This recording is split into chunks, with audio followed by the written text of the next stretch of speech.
Vía Pública. ¿Cómo están ustedes? Muy buenas noches, bienvenidos a Vía Pública.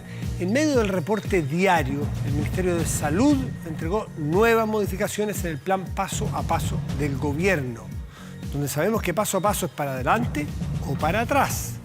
13 zonas del país tendrán un cambio de fase entre el sábado 5, ahora pasado mañana, y el lunes 7 de diciembre. Dentro de la región metropolitana, las comunas de Vitacura, Las Condes, Santiago y Curacaví retroceden a partir de la madrugada de este sábado de la fase de apertura inicial, la fase 4, a la fase 3 de preparación, es decir, empeoran. Mientras que retroceden a la fase de transición las comunas de La Pintana, Cerro Navia, Pudahuel y Pedro Aguirre Cerda. Más atrás todavía. Además, la autoridad sanitaria anunció las modificaciones en el horario de toque de queda y en los aforos máximos para realizar reuniones durante las fiestas de fin de año. En la noche de Navidad, el toque de queda se iniciará a las 2 de la madrugada y se extenderá hasta las 5 horas, es decir, cortito, solo 3 horas. Hay una facilidad extra para esas fiestas. Mientras que en la noche de Año Nuevo, esta medida comenzará a las 2 de la mañana y terminará a las 7 de la madrugada del 1 de enero. Para ir tomando nota, esto que se mueve, está muy dinámico, porque también el virus está dinámico, entra y sale de algunas ciudades y tenemos que estar atentos por lo que hemos dicho tantas y tantas veces. Vamos a la mesa de conversación porque vamos a conversar de un tema que probablemente se ha tomado la agenda el último mes. Si usted le digo del 10%, usted dice, pero ya, ¿qué más 10%? Bueno, es parte de lo que tenemos que conversar. Efectivamente, hoy se votó hace muy poco rato en el Senado y queda ya con trámite legislativo completo. Pero, ¿cuál 10%? ¿Qué significa el 10%? ¿Es el último 10%? En fin, tantas preguntas. Y está con nosotros Gabriel Silver, diputado de la Democracia Cristiana, que es miembro de la Comisión de Trabajo de la Cámara. Gabriel, buenas noches. ¿Cómo estás, Matías? Encantado de estar aquí en Vía Pública. Primera pregunta que creo que todo el mundo se hace, porque cuando dijeron que era el primero, dijeron que era el único, no el primero. Después se llamó el primero porque hubo un segundo. ¿Hay un tercero? A ver, acá yo creo que la pelota la tiene necesariamente el gobierno y tal vez en parte nosotros por lo que voy a señalar.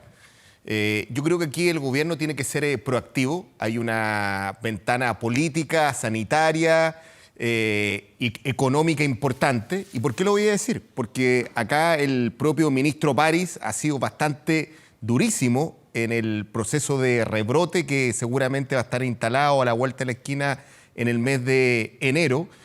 Seguramente vamos a tener ciudades con el lockdown total, me refiero desde el punto de vista de la estrictez de las cuarentenas. Y lo importante es que aquí el gobierno aproveche este tiempo para tener instrumentos de protección financiera adecuados. Llegar antes, efectivamente, que la propuesta, si se quiere, del punto de vista parlamentario, sin ni siquiera calificarla como retiro o bono o seguramente otra alternativa de rescate financiero que vamos a estar proponiendo si es que ello se produce. Y esperamos que el gobierno lleve la delantera en esta materia, porque lo que ocurre en Europa, sin duda, está a la vuelta de la esquina de llegar a nuestro país. ¿Qué medidas tendrían que tomarse de parte del gobierno para que ustedes como oposición, como Democracia Cristiana, como diputados, no anuncien? Bueno, ya está presentado un proyecto, ¿no? ¿Se presentó un proyecto? Hay anuncios, pero hasta ahora no se me ha realizado ninguno, a lo menos por la oficina de parte. Para que no se presente y para que no se apruebe un tercer... Bueno, como dije, eso. Primero, tener instrumentos... ¿Cuáles?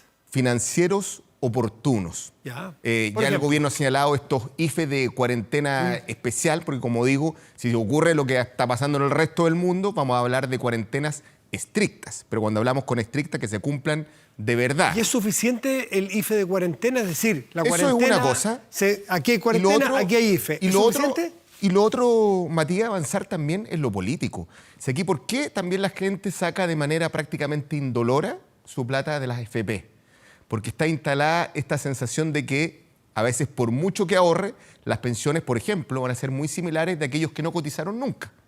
Pero eso depende más de ustedes que del gobierno. También depende de nosotros. Porque el gobierno tiene presentado un proyecto de reforma a las pensiones. Por supuesto, Matías, y aquí también obviamente uno tiene que recoger el guante, pero señalar de que también tenemos que tener un sistema de pensiones legitimado socialmente. Si al final del día lo que está atrás de esto de sacar la plata de la AFP es la desconfianza, en este caso, de la sociedad chilena respecto a si esa plata va destinada a pagar mejores pensiones el día de mañana, porque yo comparto, mucha gente lo sacó por situación de necesidad y por eso hablamos del tema del rescate financiero, pero otros han pensado en inversiones, efectivamente, o llevarlo al APD, quienes no han tenido necesidades desde el punto de vista económico, pero porque en el sistema de la AFP no está sentado el principio, como digo, que es la plata destinada a la vejez, y allí es donde más me va a rentar más. Por eso digo, estos meses que tenemos por delante, quienes estamos en política, tenemos que jugarnos de verdad nuestro capital para tener un buen acuerdo en materia de pensiones. Y disculpa que me extienda un poquito más, porque creo que también el gobierno tiene que hacer lo suyo.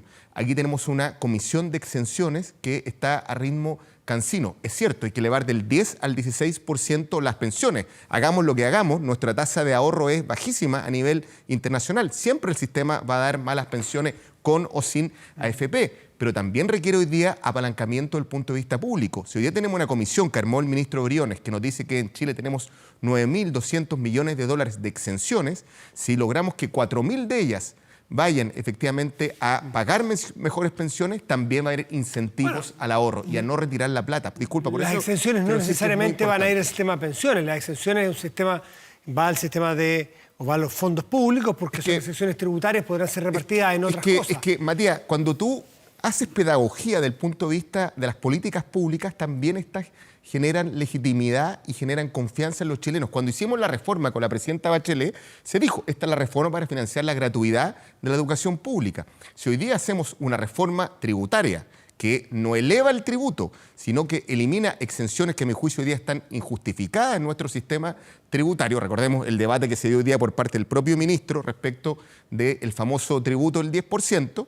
Creo que la gente va a entender cuando sus platas van a sus pensiones, no a la burocracia pública, ni a generar más Estado, y al final del día generan un incentivo al ahorro. Diputado, creo que la gente va a resistir también un tercer retiro. Me quedo pensando en algo que dijo usted, que una cosa son las herramientas de ayuda económica que pueden ser apropiadas, por ejemplo, un IFE, que es ingreso familiar de emergencia, en aquellos lugares donde se ponga una cuarentena. Por ejemplo. Y la otra, las políticas, porque hay que darle validez al sistema de pensiones. Con lo cual usted está aceptando que estos dos retiros del 10%, lo que tienen que ver en buena parte es tratar de pegarle al sistema de pensiones y desarmar el sistema de pensiones actual. ¿Eso es así? Para saberlo bien, porque muchos decían, no, solamente para la familia. Y otros decían, de chanfle le están pegando el sistema de pensiones. Ahora, el problema, no sé si usted sabe, ¿cuánta plata van a significar estos dos retiros? ¿Y cuántos años de ahorro, no de la AFP, de las personas, cuántos años de ahorro significan?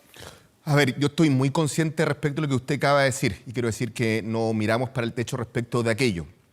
Pero la estabilidad social también demandan muchos recursos. Quiero decir que el estallido social, para darle una cifra que los chilenos no hemos acometido, el tema de las compras de dólares que tuvo que hacer el Banco Central en aquella época en que el dólar pasó la barrera de los 1.000, a puertas del famoso acuerdo por la paz. No recuerdo que haya pasado. Sí, estuvo a punto. Nos costó casi 20.000 millones de dólares. ¿Pero qué tiene que ver eso con los fondos de pensiones? ¿Sabe cuánto fue el retiro? Sí, fueron 10 millones de chilenos que retiraron cerca de 17.000 millones de dólares. Va a haber un retiro.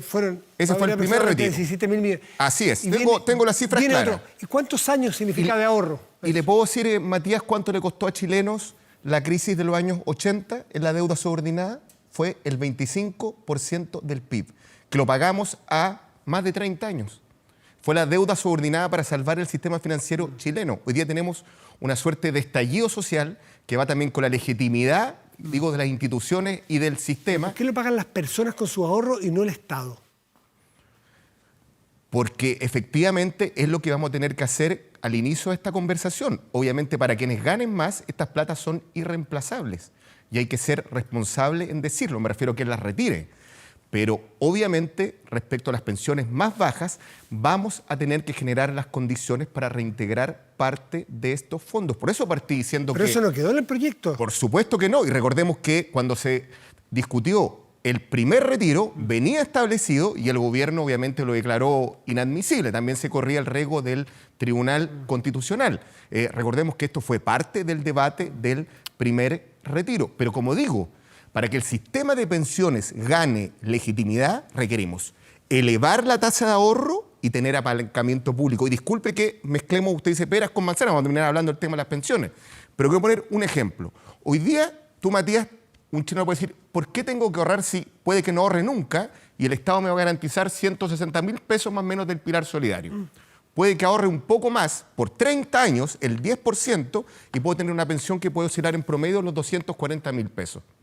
¿Hay un incentivo real para ahorrar? ¿O quienes ganan más, en definitiva, tienen el beneficio fiscal del APB? 40% de beneficio desde el punto de vista tributario. En cambio, a la gente de la AFP le estamos diciendo, usted ahorre, va a recibir malas pensiones. Y hoy día, a esa gente que no es de clase media, incluso le estamos pidiendo que ese tercio tenga que financiar a las otras personas, por así señalarlo, que contribuyen al sistema de AFP. Hay una mezcla de datos, pero lo claro es que si se retiró una vez, se va a retirar 2 veces, y si se llega a retirar una tercera, y el problema son las malas pensiones, decirle algo distinto a la gente es un engaño. Va a tener peores pensiones si retira su plata.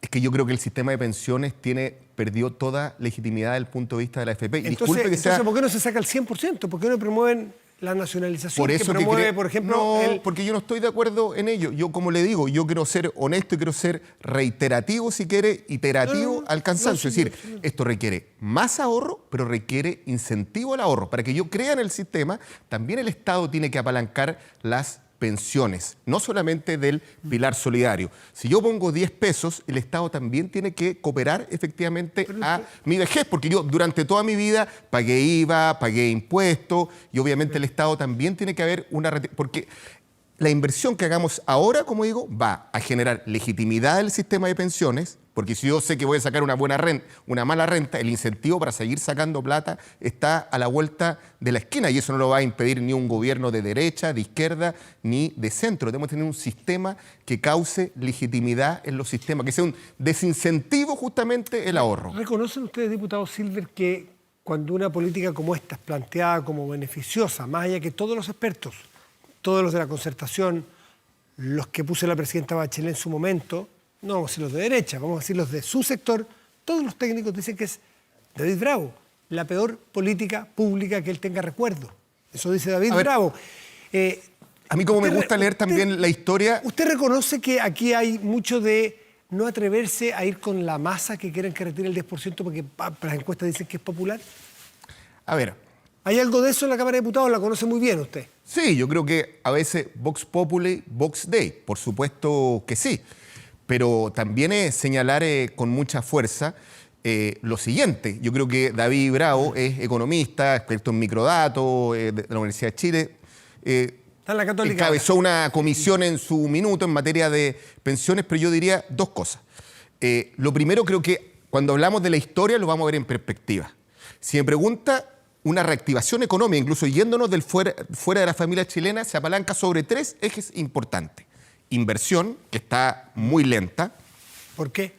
Porque en una crisis económica, obviamente no hay, en un proceso, si quiere, incluso constituyente, en un proceso de inestabilidad política, el estallido social, o usted ve la migración de capitales que ha habido... Mejor política, para que haya más inversión, mejor política. Tiene que haber más y por eso el acuerdo de paz fue importante. Sensación de estabilidad. Sí, pero quienes nos prometieron tiempos mejores, hoy día estamos en Chile del Sur. No, pero es que... política, aquí no gobierno de oposición, clase política. Está bien, pero tal vez un gobierno de centro-izquierda hubiese entendido mejor el fenómeno de la calle y esto no ha salido caro. Por eso puse el ejemplo del Banco Central, 20.000 millones. Usted me habla de 17.000, yo le digo que Banco Central, que es plata pública, de usted, mía, cosa distinta que no es del fisco, autónoma, nos costó 20.000 millones de dólares en remesas. Pero voy a lo que usted me señala. Una reactivación económica se genera sobre 3 elementos.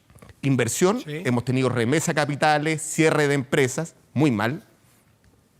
Consumo privado, que ha sido la gran reactivación del 10%, inversión del punto de vista público, y ahí sí aprobamos un presupuesto hace poco tiempo atrás bastante ambicioso, porque la lógica de keynesiana nos dice, en este periodo es cuando tenemos que sobregastar para generar obviamente inversión en infraestructura, vivienda, mano de empleo, sinergia sobre la economía. Si usted ve el destino de ese 10%, básicamente ha ido en el comportamiento de pago de los chilenos a pagar deuda. ¿No había otra forma de generar más consumo en las personas? Por ejemplo, que el propio Estado se endeudara mejor, se endeudara más, perdón, no había más espacio. Y para eso, por ejemplo, hasta las grandes economías, uno ve, por ejemplo, Trump, simplemente hicieron transferencias directas. Transferencia directa, Claro, o sea, por ejemplo, cuenta Ruth, Matías del Río, aquí tiene su depósito, gaste.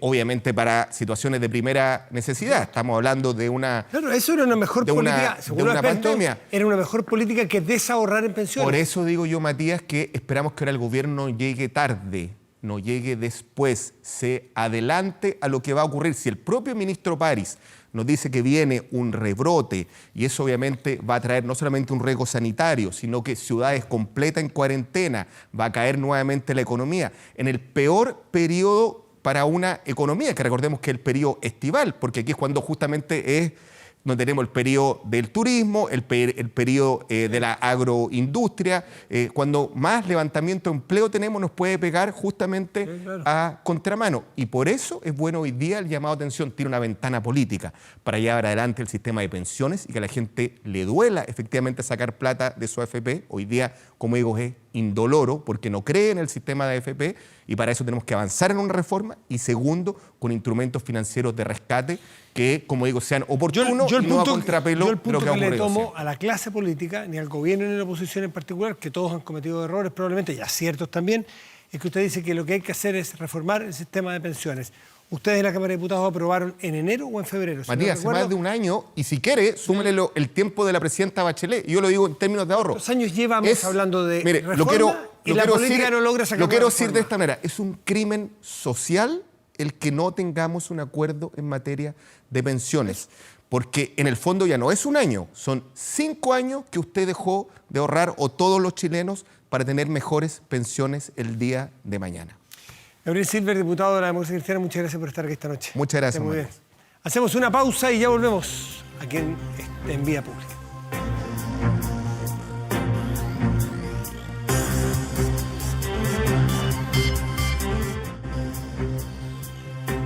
En tiempos difíciles, las deudas pasan la cuenta. Asesórate con un equipo profesional, asesórate con Staff Chile.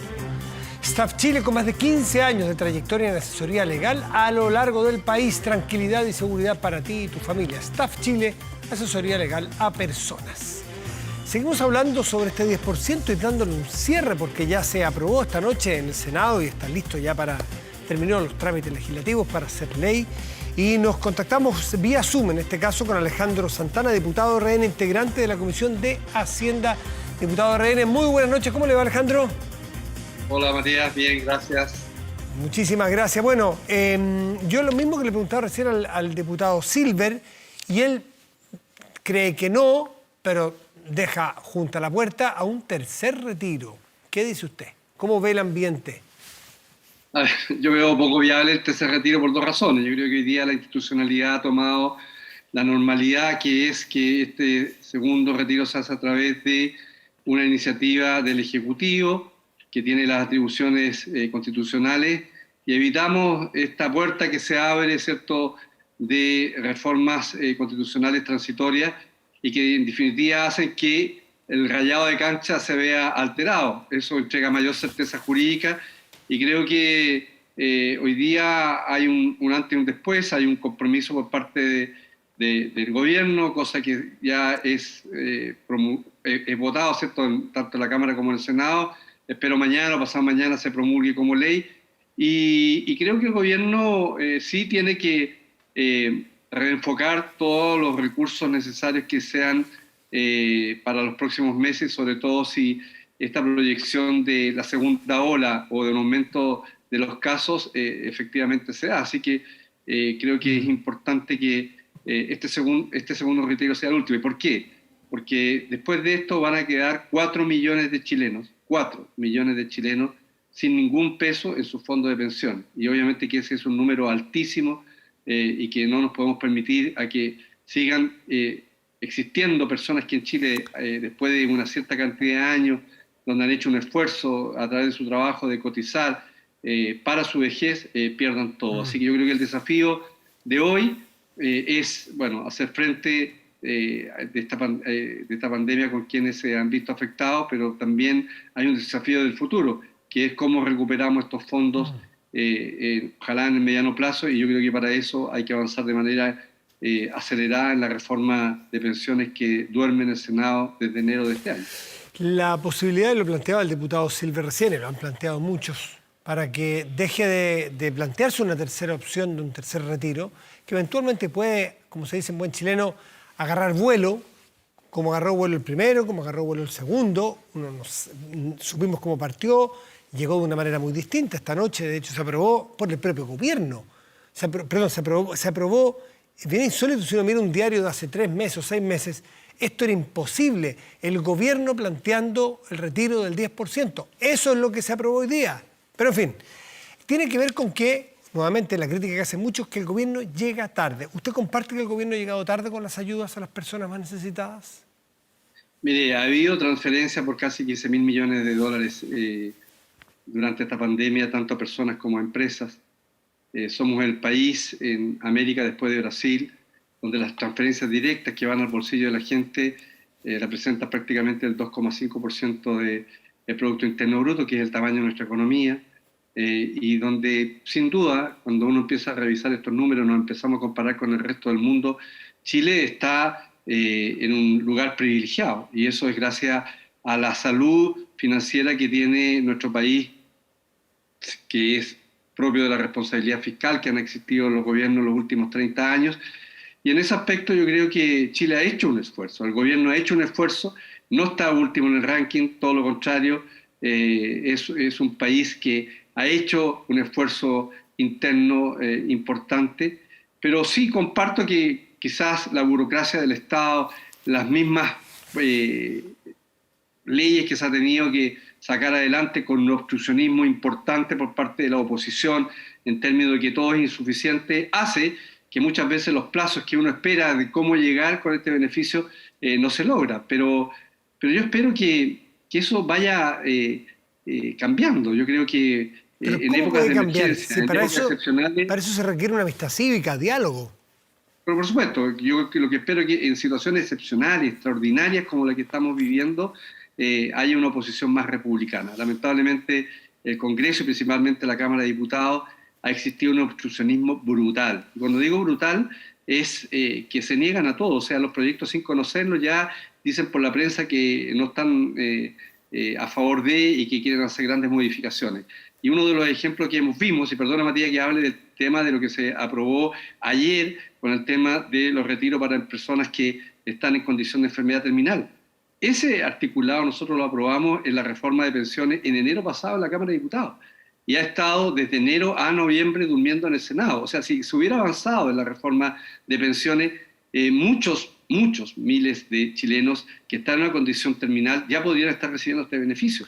Y hoy día, a través de una ley adicional, extraordinaria, el gobierno, ¿cierto?, la sacó adelante el día de ayer. Entonces, situaciones como esa la hemos vivido por mucho, y eso hace que obviamente las buenas intenciones no lleguen con la prontitud, y en ese aspecto obviamente que comparto que no se llega con la expectativa que todos quisiéramos, y es materia de poder revisar en adelante. Y de hecho, este tema de los recursos de los 12.000 millones de dólares que está a disposición para la reactivación económica, para el fomento del empleo, entre otras cosas, se atacó lo que significa las tomas de razón de la Contraloría para que sea mucho más rápido, dinámico estos procesos y se pueda dar celeridad a las políticas públicas. ¿Estará de acuerdo usted en que el sistema de pensiones actual en Chile, que puede haber tenido un rendimiento bueno en cuanto a rentabilidad para aquellas personas y que ha funcionado bien para aquellas personas que han tenido estabilidad laboral, buenos salarios, pero para la gran mayoría del país no ha funcionado bien hasta ahora? ¿Usted entiende eso? Entonces, que hay que buscar un sistema de pensiones que la gente crea en él, que la gente sienta que tiene sentido ahorrar en él, que le puede garantizar efectivamente buenas pensiones. Estamos plenamente de acuerdo. No olvidemos que la última parte del gobierno de la expresidenta Bachelet hubo una intención de un proyecto de ley que no avanzó y que lo tomó el presidente Piñera y, entre otras cosas, en la Cámara de Diputados llegamos a un acuerdo de que 3% vaya a las cuentas individuales y 3% vaya a una especie de pilar de subsidiario o de reparto, si se quiere llamar así, para ir en apoyo a mejorar las pensiones. Pero solidario, exacto. Sí. Pero el gran problema de las pensiones se traduce principalmente por las lagunas de la falta de cotización. Cuando uno revisa una persona que tiene un régimen de cotización permanente, al término de su ejercicio, de su vida útil, cuando su pensión a los fondos que están capitalizados, corresponde al aporte, o el 25% corresponde al aporte y el 75% corresponde a rentabilidad. Pero tenemos un tema de carácter estructural que tiene que ver con el empleo informal, tiene que ver con el mundo independiente, tiene que ver con otras razones que no necesariamente son atribuibles al sistema de pensiones, pero sí creo que hay que hacer un esfuerzo por esperanza de vida, por condiciones distintas, y espero que podamos avanzar. Lamentablemente queda un poco más de un año del actual gobierno. Bueno, hemos pasado una crisis, una pandemia que ha sido brutal, que nadie la esperaba, pero sí ha existido el ánimo y sí ha existido un avance, y eso se dio porque se aprobó en la Cámara de Diputados en enero pasado la reforma de pensiones. O sea, ha habido una intención, ha habido esfuerzo, ha habido debate, sí. ha habido diálogo, sí, Sí, claro lo que que ha hace existido. falta, diputado Santana, sí, lo que, según entiendo su propio diagnóstico, lo que hace falta más que medidas técnicas, que muchas de esas tienen hechos los diagnósticos, hay medidas que están más o menos claras por dónde debe ir, los técnicos han llegado de acuerdo. Lo que falta es capacidad de diálogo político. ¿Cuánta autocrítica hace usted como diputado oficialista? Autocrítica al desempeño político de este gobierno para lograr acuerdos en años tan complicados. Claramente el desempeño político no ha sido perfecto. Yo creo que el gobierno ha cometido errores. O sea, no Como perfecto, también, o sea, un 6-5. no, yo creo que ha estado por No debajo del perfecto, 6. no perfecto era un 6-5, más o menos en la época que yo iba al Ok, colegio. pero el esfuerzo, el gobierno ha hecho O un mediocre esfuerzo. directamente. No, el esfuerzo ha hecho un esfuerzo, pero es muy difícil sacar adelante, ¿cierto?, estos grandes acuerdos cuando hay una oposición que derechamente no tiene un espíritu republicano. Cuando digo que hay una oposición republicana es que se oponen a todo. Y cuando tú partes diciendo que es insuficiente, es muy difícil de avanzar. Entonces tú tienes que partir, en definitiva, con propuestas que sean mucho más básicas para poder llegar en el mediano plazo, ojalá, en el debate legislativo, a algo que se pueda promulgar o algo que se pueda transformar en ley. Y que en definitiva, en este caso, Sí. se traduzca en un beneficio para la gente que lo está pasando mal. Pero el gobierno, obviamente, que ha tenido déficit en el manejo principalmente comunicacional y también de manejo político, pero hay una oposición que es nueva, que es intransigente, que es obstruccionista. Y la verdad que yo, por lo menos los 10 11 años que llevo en Parlamento, no lo había visto nunca. Eso le iba a preguntar, ya que estamos en la hora de las autocríticas, porque que justifique que estemos esta hora conversando. ¿Cómo eran ustedes como oposición? ¿Habían parlamentarios de su partido que hablaban del desalojo? ¿Habían parlamentarios de su sector que hablaban que a lo mejor no podía terminar un gobierno? ¿Que negaron reformas a la Constitución? ¿Negaron reformas al sistema previsional? ¿Cómo está la autocrítica de la clase política en general, que en la oposición se ha transformado en un deporte de la obstrucción y no un deporte de la cooperación? Bueno, yo creo que en el pasado todos hemos cometido errores y principalmente omisiones, y quizás sesgos demasiados polarizados, pero sin duda la oposición nuestra, a mí me tocó ser parlamentario de oposición en el segundo gobierno de la presidenta Bachelet, y era una oposición por sobre todas las cosas que regulaba, que fiscalizaba, pero nunca tuvo una connotación de obstruccionismo. Primero porque no podíamos, porque no teníamos una mayoría en el Congreso que nos permitiera hacer un obstruccionismo que sí hoy día tiene la oposición.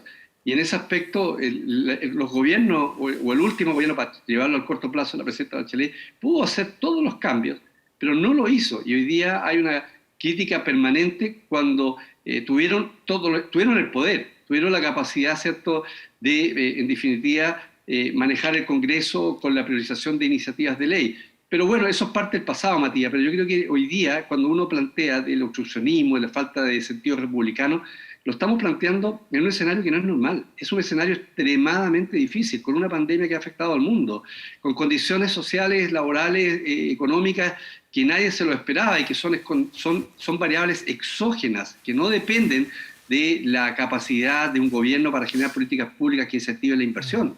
Esto depende de una variable que nadie la esperó y que hay que administrarla. Yo no sé si, y espero que así no suceda, si un gobierno de izquierda hubiera administrado mejor o no esto, pero también creo que el gobierno de izquierda, más que mirar el mediano y largo plazo o el periodo post-pandemia, en lo que significa la recuperación de empleo o principalmente la reactivación económica, tendríamos un país donde no estaríamos pensando en eso, sino que simplemente en el día a día. Y el día a día, claro, tiene tiene una responsabilidad, o sea, el Estado tiene una responsabilidad del día a día importante, pero también el Estado tiene una responsabilidad de lo que significa el post-COVID, porque la gente va a seguir viviendo, va a seguir trabajando, va a seguir, ¿cierto?, teniendo que seguir cotizando para que cuando tenga su vejez o su pensión pueda vivir de manera razonable, como hoy día muchos no lo pueden hacer por las razones que ya existen, y donde principalmente, y una de las condiciones fundamentales tiene que ver con las lagunas o la falta de cotización. Entonces, creo que es una combinación de factores y elementos, pero esta crítica permanente de que el gobierno llega tarde, que las propuestas son insuficientes, etcétera, creo que los grandes afectados, más que el gobierno, es la gente, que al final del día, cuando se esperan que se cumplan estas expectativas en un plazo X, la verdad que el plazo X no llega. Hoy día creo que se ha generado una situación extraordinaria con este tema del 10%, y es cosa de verlo, Matías. Perfecto. O sea, el gobierno se instala con el segundo 10%, se logra despachar la ley en el día de hoy. El tercer trámite del Senado, yo tenía desconfianza y pensé que íbamos a ir a una comisión mixta, pero el Senado logra entender que la modificación entre ellas, el bajar a 10 días en vez de 15 días el primer pago, que es un tema de carácter administrativo, porque seguramente todas las administradoras de fondos de pensiones van a buscar pagar esto mucho antes que los 10 días, mucho antes que los 15 días, bueno. Pero hubo un espíritu que ojalá que se pueda mantener en el tiempo. Claro. Ojalá se proyecte. Y eso yo creo que es la Navidad, y es principalmente la presión social y ciudadana de poder avanzar en esto. Y creo que es un tema que es importante, Matías. Creo que el hecho de haber podido aplicar un impuesto a rentas de 1.800.000 pesos o 1,5 millones líquidos genera un desincentivo también para quienes no necesiten retirar estos fondos. Obviamente el que lo necesite retirar lo va a hacer, pero el que no necesite retirarlo, quizás el hecho de que se le aplique sobre ese monto un impuesto, o que mejor dicho, un impuesto que sume a sus remuneraciones para la aplicación del impuesto en abril del próximo año, va a generar un desincentivo, porque digamos las cosas como son. Hay muchas personas que en el primer retiro no retiraron los fondos porque lo necesitaban, porque era una forma de sobrevivir. Muchas personas traspasaron estos fondos a su APB, y no solamente traspasar a la APB significa un traspaso de cuentas, sino que genera un beneficio tributario. Hay personas, hay rentas altas que el próximo año, en abril del 2021, van a recibir un beneficio tributario, o sea, pueden recibir una devolución tributaria producto de haber sacado su plata de sus cuentas individuales y haberlas traspasado a los fondos de APB. Eso no es natural, no es lógico. No es lógico. Diputado Alejandro Santana, se nos termina el tiempo. Le agradecemos esta conexión vía Zoom, pero esta conversación ya finiquitado el segundo 10% de retiro de las AFP. Muy buenas noches y gracias, diputado. Que esté muy bien. Matías. Chao. Gracias. Hacemos una pausa y ya volvemos aquí en Vía Pública. Espérenos.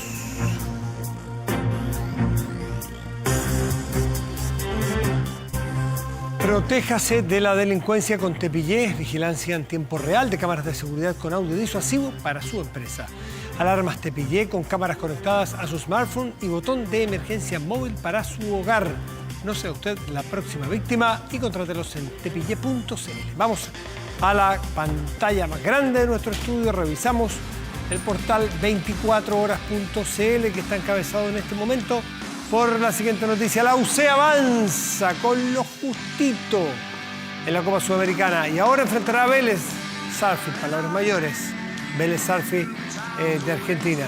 La Católica se salvó porque ganó en Uruguay, esto contra el River uruguayo, no contra el River de la banda Sangre. Ganó en Uruguay, porque hoy perdió la Católica 1-0 y yo no pude ver el partido, por lo que he leído, un partido paupérrimo de la Católica. Hay que decirlo, aunque uno sea hincha de ese equipo.